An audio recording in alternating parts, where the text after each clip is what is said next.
Okay, they're leaving this place and going to Diagon Alley.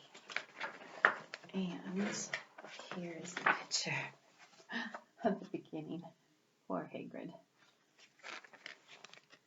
Harry woke early the next morning. Although he could tell it was daylight, he kept his eyes shut tight. It was a dream, he told himself firmly. I dreamed a giant called Hagrid came to tell me I was going to a school for wizards. When I open my eyes, I'll be at home in my cupboard. There was suddenly a loud tapping noise. And there's Aunt Petunia knocking on my door, Harry thought, his heart sinking. But he still didn't open his eyes. It had been such a good dream. Tap, tap, tap. All right, Harry mumbled, I'm getting up. He sat up, and Hagrid's heavy coat fell off him. The hut was full of sunlight. The storm was over. Hagrid himself was asleep on the collapsed sofa, and there was an owl rapping its claw on the window, a newspaper held in its beak. Harry scrambled to his feet, so happy he felt as though a large balloon was swelling inside him. He went straight to the window and jerked it open. The owl swooped in and dropped the newspaper on top of Hagrid, who didn't wake up. The owl then fluttered onto the floor and began to attack Hagrid's coat. Don't do that. Harry tried to wave the owl out of the way, but it snapped its beak fiercely at him and carried on savaging the coat. Hagrid, said Harry loudly, there's an owl. Pay him, Hagrid grunted into the sofa. What? He wants paying for delivering the paper. Look in the pockets. Hagrid's coat seemed to be made of nothing but pockets. Bunches of keys, slug pellets, balls of string, mint humbugs, tea bags. Finally, Harry pulled out a handful of strange-looking coins. Give him 5 nuts, said Hagrid sleepily. Nuts? The little bronze ones. Harry counted out 5 little bronze coins, and the owl held out his legs so he could put the money into a leather pouch tied to it. And then it flew off through the window. Hagrid yawned loudly, sat up and stretched. Best be off, Harry. Lots ter do today. Gotta get up ter London and buy all your stuff for school. Harry was turning over the wizard coins and looking at them. He had just thought of something which made him feel as though the happy balloon inside him had got a puncture. Hagrid? Said Hagrid, who was pulling on his huge boots. I haven't got any money, and you heard Uncle Vernon last night. He won't pay for me to go and learn magic. Don't worry about that, said Hagrid, standing up and scratching his head. Do you think your parents didn't leave you anything? But if their house was destroyed, they didn't keep their gold in the house, boy. Nah. First stop for us in Gringotts, Wizard's Bank. Have a sausage. They're not bad cold, and I would say no to a bit of your birthday cake, neither. Wizards have banks? Just the one, Gringotts, run by goblins. Harry dropped the bit of sausage he was holding. Goblins? Yeah, so you'd be mad to try and rob it. I'll tell you that. Never mess with goblins, Harry. Gringotts is the safest place in the world for anything you want to keep safe. Except maybe Hogwarts. As a matter of fact, I got a visit Gringotts anyway, for Dumbledore. Hogwarts business. Hagrid drew himself up proudly. He usually gets me to do important stuff for him. Fetching you, getting things from Gringotts. Knows he can trust me, see? Got everything? Come on, then. Harry followed Hagrid out onto the rock. The sky was quite clear now, and the sea gleamed in the sunlight. The boat Uncle Vernon had hired was still there, with a lot of water in the bottom after the storm. How did you get here? Harry asked, looking around for another boat. Flew, said Hagrid. Flew? Yeah, but we'll go back in this. Not supposed to use magic now I've got ya. They settled down in the boat, Harry still staring at Hagrid, trying to imagine him flying.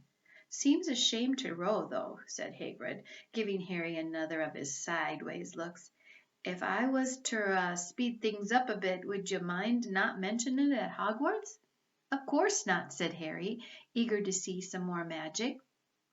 Hagrid pulled out the pink umbrella again, tapped it twice on the side of the boat, and they sped off towards land. Why would you be mad to try and rob Gringotts? Harry asked.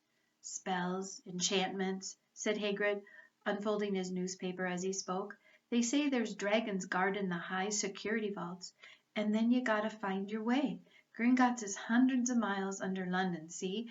Deep under the underground. You'd die of hunger trying to get out, even if you did manage to get your hands on something. Harry sat and thought about this while Hagrid read his newspaper, The Daily Prophet. Harry had learned from Uncle Vernon that people liked to be left alone while they did this, but it was very difficult. He'd never had so many questions in his life. Ministry o' Magic messing things up as usual, Hagrid muttered, turning the page. There's a Ministry of Magic? Harry asked before he could stop himself. Here they are in the boat taking off to go. Of course, said Hagrid. They wanted Dumbledore for minister, of course, but he'd never leave Hogwarts. So old Cornelius Fudge got the job. Bungler, if ever there was one. So he pelts Dumbledore with owls every morning asking for advice. But what does a Ministry of Magic do? Well, their main job is to keep it from the Muggles that there's still witches and wizards up and down the country. Why? Why? Blimey, Harry, everyone be wanting magic solutions to their problems. Nah, we're best left alone. At this moment the boat bumped gently into the harbour wall. Hagrid folded up his newspaper, and they clambered up the stone steps onto the street. Passers-by stared a lot at Hagrid as they walked through the little town to the station. Harry couldn't blame them. Not only was Hagrid twice as tall as anyone else, he kept pointing at perfectly ordinary things like parking meters and saying loudly, "See that, Harry? Things these muggles dream up, eh?" "Hagrid," said Harry, panting a bit as he ran to keep up, "did you say there are dragons at Gringotts?" "Well, so they say," said Hagrid. "Crikey, I'd like a dragon." "You'd like one?" "Wanted one ever since I was a kid. Here we go." They had reached the station. There was a train to London in 5 minutes' time. Hagrid, who didn't understand Muggle money, as he called it, gave the notes to Harry so he could buy their tickets. People stared more than ever on the train. Hagrid took up 2 seats and sat knitting what looked like a canary yellow circus tent. "Still got your letter, Harry?" he asked as he counted stitches. Harry took the parchment envelope out of his pocket. "Good," said Hagrid. "There's a list there of everything you need." Harry unfolded a second piece of paper he hadn't noticed the night before and read, "Hogwarts School of Witchcraft and Wizardry. Uniform. First-year students will require 1. 3 sets of plain work robes, black. 2. 1 plain pointed hat, black, for day wear. 3. 1 pair of protective gloves, dragon hide or similar. 4. 1 winter cloak, black, silver fastenings. Please note that all pupils' clothes should carry name tags. Set books. All students should have a copy of each of the following: The Standard Book of Spells, Grade 1, by Miranda Goshawk. A History of Magic by Bathilda Bagshot. Magical Theory by Adalbert Waffling. A Beginner's Guide to Transfiguration by Emmerich Switch. 1000 Magical Herbs and Fungi by Philida Spore. Magical Draughts and Potions by Arsenius Jigger. Fantastic Beasts and Where to Find Them by Newt Scamander. The Dark Forces, A Guide to Self-Protection by Quentin Trimble. Other equipment: 1 wand, 1 cauldron, pewter, standard size 2, 1 set glass or crystal phials, 1 telescope, 1 set brass scales. Students may also bring an owl or a cat or a toad. Parents are reminded that first years are not allowed their own broomsticks. "Can we buy all this in London?" Harry wondered aloud. "If you know where to go," said Hagrid.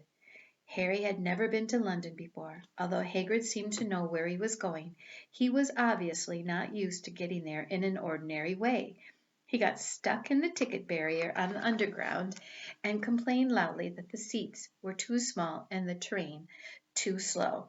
"I don't know how the Muggles manage without magic," he said, as they climbed a broken-down escalator which led up to a bustling road lined with shops. And that's where we'll stop for today.